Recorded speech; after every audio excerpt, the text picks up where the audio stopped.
The Flash Season 2, Episode 8, The Legends of Today. This is part 1 of our third Flash Arrow crossover. I can't remember the name, it's just like Heroes Team Up or Heroes Unite. But this was a cool first start. This is basically a 3-series crossover since it's technically like the prologue to Legends of Tomorrow. So it's really cool that we're going to get all the characters. This one was actually not as expansive as I was expecting it to be. It's going to be part 2 set in Arrow, ironically, because by the end of this, they're actually going to Central City. So I thought it was kind of funny. Like this one, as a Flash series, even though it is technically split up, they spent most of their time in Star City, and then for the Arrow episode, they're going to spend pretty much the entire story in Central City because everyone, it was like Laurel's already there. So, of course, Sarah's there too because she went to meet her mom as well. So the entire team basically is going to Central City, and it's like, that's really ironic how they did that, because I don't think they've really ever done that before where they actually even remotely split up the time. Normally it's like, if it's the crossover, they are strictly in that one city. There might be like a scene, maybe 2 scenes, but normally it's just like, nope, that's it, like they are in that one city. So this was kind of interesting to see that, but I like this first part. We got, mostly, it was pretty much Vandal Savage and his connection to Hawkman and Hawkgirl. And that was pretty much it. Like, everyone else getting put into an actual team is pretty much all going to be in part 2. So, I like that they put a lot of focus on it. It's like, hey, this is who Hawkman and Hawkgirl are for people who didn't know. Because pretty much every other character that's going to be in Legends of Tomorrow has been in the show before. We have Captain Cold, we have Heatwave, we have our new Firestorm, at least half new Firestorm. I never know how to really say that, but we have Firestorm in there.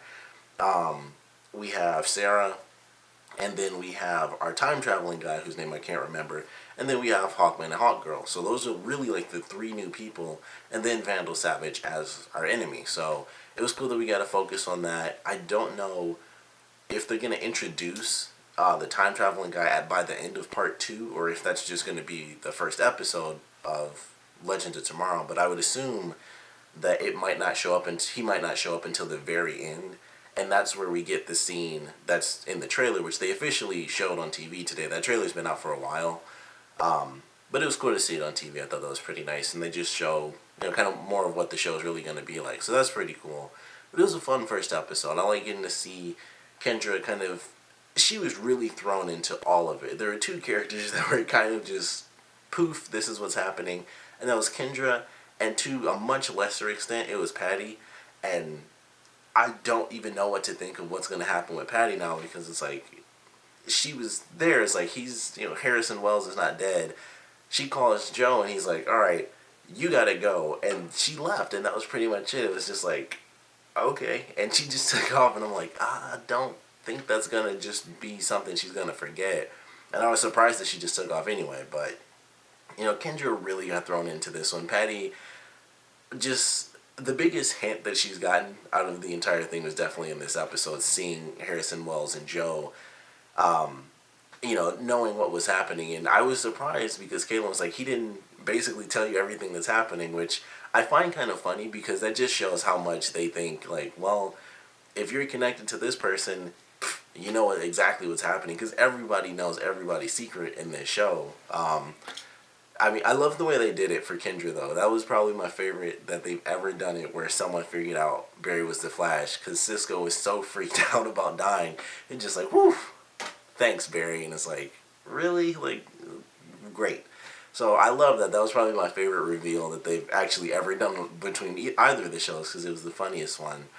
But I was like, that's a pretty sneaky way to do that, because everyone else is like, oh, they know these characters, or it's, the main villain comes in, so it's easy to just introduce a bad guy.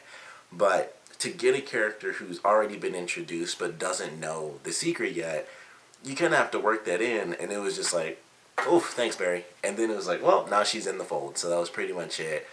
I was kind of surprised that they did have it where she met like Oliver and everyone else, and he like had his mask off and everything, and it's like, well, he didn't have to do that, but he did anyway. And then it was weirder because after that scene, they have all this stuff where it's like, we don't really know her, and we don't know who this guy is or why he's looking for her.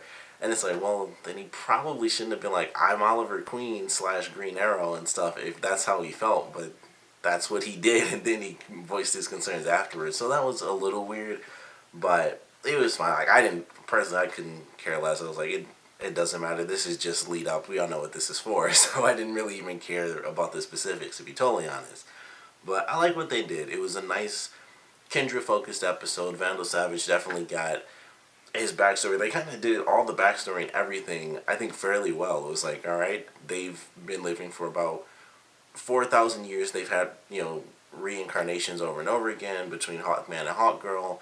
Hawkgirl is the priestess. I can't remember either the actual names. I remember the guy's name is Khufu, and I believe it's like Shi'ar. They say it differently because I'm thinking of like the Justice League cartoon and how they used to say it. But it's like Shi'ar or something like that, which is very similar, but it's like slightly different, I think. So basically, all their reincarnations, every time he kills a reincarnation, he gets stronger. He has mystic abilities, which is very different. That's something I noticed that I was very surprised by, because I was like, okay, when they had the introduction scene of his character and he's like, oh, but I'm not wearing the handcuffs, you are. I was like, okay, I've never seen Vandal Savage have mystical powers before, so that makes him much more entertaining, because before he was always just, basically he was immortal, so it just let him get smarter and smarter over time. He just became an evil genius pretty much. And that was pretty much all there was to it. It was like he was really just immortal and had no powers whatsoever. But it makes him cooler in this. It makes him more fun, because otherwise he would kind of have to bring in other villains. And that's pretty much how I normally see Vandal Savage, is that he's talking with other people, because that's kind of what he does. He's like the super version of Lex Luthor, basically. He's immortal, and he's been doing it for centuries. So it was kind of cool that they gave him mystical abilities, which, like I said, I'm sure he's had at some point, but I've personally never seen it. So that was definitely cool, and he gets stronger and stronger every time he kills their reincarnations, and it was just like they're destined to be together. All the exposition we could possibly need for a backstory for all three of those characters, boom, one episode and it was done. So I certainly enjoyed that. It was pretty cool getting to see Hawkman fight against Barry and Oliver. That was pretty sweet. He kind of took them down a little bit. Like, they were losing they pretty much lost every fight in this episode. Like, the only fight that they really won, which they still didn't technically win, was the first fight with Oliver and the team, and Barry came in because Damien Dark was actually about to kill Oliver, and Barry came in and he snatched them all out of the thing. So every fight this whole episode, they pretty much lost. Like, I guess technically they did win the fight against Hawkman, but I don't think I guess he was kind of trying to kill them. In a sense, I guess he was, but that was like the only fight, and it was against a character we know is just going to end up being another hero. And then for everyone else, it was like, well, they pretty much lost. I mean, it wasn't exactly a fight the first time they went up against Vandal Savage, but it wasn't just Barry and Oliver. Like, Thea came in and she, we got to see a glimpse of her the darker side of her character again, which I thought was cool, because they did kind of touch on little things. It was like, oh, that's pretty cool that they're talking about this, or the fact that they even showed Damien Dark surprised me in the beginning, to be completely honest. It was like, all right, they showed him, they got, that little touch of the darker side of Thea, which is really interesting, because they spent so much time in Arrow. This felt like the Arrow episode of the crossover, which I thought was really interesting. And then we technically had the side story with Caitlin and Wells, but I was like, this feels more like an Arrow episode than it does a Flash episode, because they spend so much time in Star City than they do in Central City. So I don't know if it's going to feel the same way tomorrow night or how they're going to do it, but it was pretty interesting feeling that. I'm like, this is the Flash episode, but it really feels like it's about Arrow, because Merlin comes in. We had, Oliver and Felicity's apartment. They talk about Raid. They talk about pretty much all, Arrow stuff while they're there. And then really the Central City stuff is just like, we get to see people. Honestly, the only person missing was Iris, to be completely honest, from Central City, which is crazy, because even Jay Garrett came back in this episode and Iris wasn't in it. I was like, that's kind of crazy, because he's been somewhere. Who knows? He's probably been in the same place as Diggle's wife and kid. People leave in these two shows, and I swear it's like they gave an explanation for Diggle, and it was like he wanted them to be safe, so they were gone, and we just didn't see him because they didn't have scenes anymore. But with Jay, it was like, where could he go? He doesn't exist on this planet, and he was just living somewhere with somehow no money or anything, and he comes back. He still look like a hobo. Like, he's been gone for a while. He shouldn't be randomly clean. That's just something I noticed. It was weird. Like, where has he been? How could he be anywhere? Because he doesn't have any money. So, he comes back. He actually, they show us something that was pretty interesting, and I have no idea how they're going to implement this into the rest of Flash. But this new, I think it was like Velocity 6 serum that Wells made, it works. So it worked on, it works on Jay, but it seemed like things were a little weird. It seemed like he was really amped up when he did it. And it seemed like even when he was vibrating, it seemed like he was doing it like kind of out of control. So I don't know if it had any actual side effects or anything like that. But it works, and it can boost Barry's speed so that he can go up against Zoom, who Wells flat out says is like 3, possibly 4 times faster than him, which I couldn't tell from what we were seeing before, but when he said it, I was like, well, that is a huge difference compared to what I was, seeing during that fight. Although Barry did get destroyed, so I guess it doesn't really matter how much faster. He's fast enough to break his spine, so we saw that, and that's all we really needed to see. But I certainly enjoyed this. I'm really looking forward to part 2 because, like I said, this was really mostly about Hawkman, Hawkgirl, and Vandal Savage. And part 2 is really what I'm looking forward to because we're going to actually get to see everyone else. So we're going to get, I don't know if they're going to do the whole, White Canary thing officially in the very next episode, but we're going to get Sarah in the next episode. We're going to get, I would assume Ray is going to end up being in the next episode. It would be weird if they didn't have all of them by the next episode, at least in some aspect. They don't all have to be like the fight at the end, but it would be weird if they didn't at least show all the people from the team in this episode, even if they might not even have Stein in it. So that's like the only thing I'd give a pass, because they flew off to some other state. I can't even remember where they went to, but that's like the only those are like the only 2 characters I'd really give a pass to, because of how they, left when they left the Flash. So they might not show up until the actual series begins. We might also not see Captain Cold and Heatwave because they're villains. So I guess that makes sense as well. So we probably will still be missing quite a few people until the series officially starts. But I'm really looking forward to this next one. I don't know how they're going to do it, because obviously Vandal Savage being the main enemy of the Legends of Tomorrow series, he's just going to vanish, basically, which I guess is what they do with all their villains, because Zoom, whenever they pseudo defeat a villain and it's like, oh, we didn't like officially kill them or banish them or whatever, it's like, they've just been gone. And so I guess it kind of fits in the series, because that's what happens in both shows. People disappear for a long time and then they just come back during another episode. But I'm looking forward to it. I did enjoy this one. It was cool to see Kendra officially get her powers by the end of this episode and have her wings and everything. So we'll probably get her suit in the next one. We'll see her teaming up with Hawkman. Sucks for Cisco, because obviously with the whole fate thing, he's going to be the lonely nerd again, which really sucks for him. Also, there was a scene when Kendra was about to get her powers and everything, and she was like, something's been holding me back. It's like, maybe it was this, maybe it was you. I was like, why is she putting the blame on him? I thought that was a little messed up.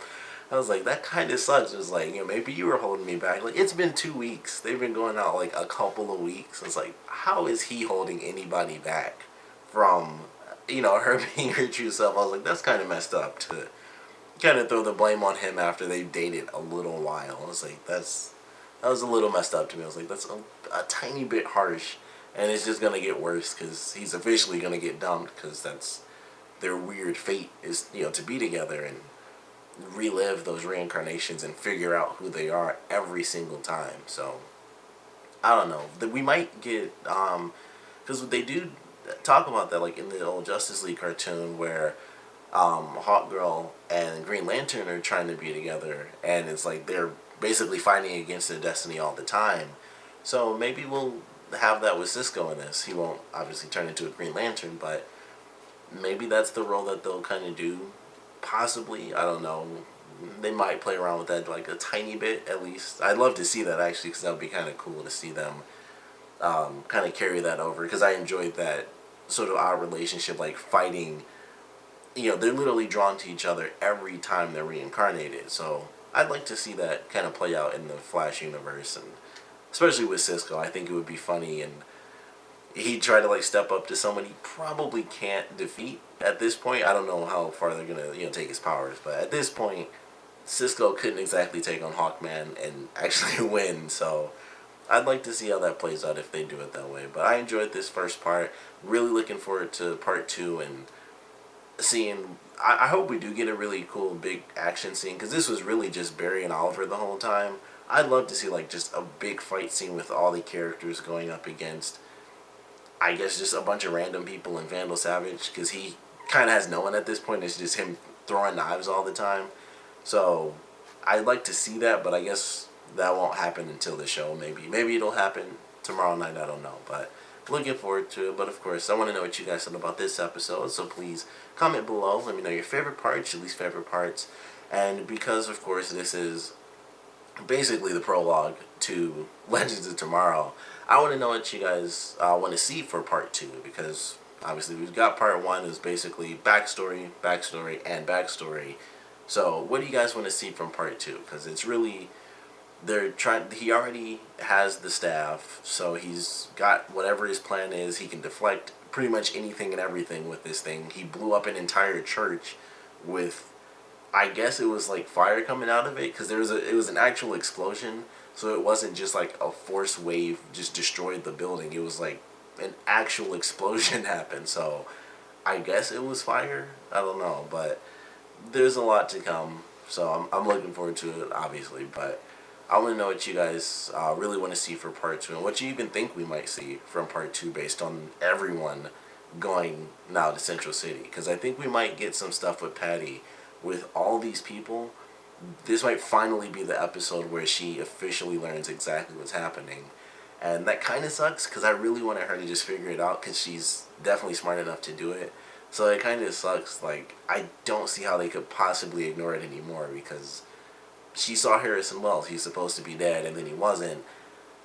That's not going to go away. So I hope we get that answer in the next episode, but I kind of wish she figured it out herself. There's just no way that there's nothing to figure out. At this point, it's like, well, a guy's supposed to be dead and he's not.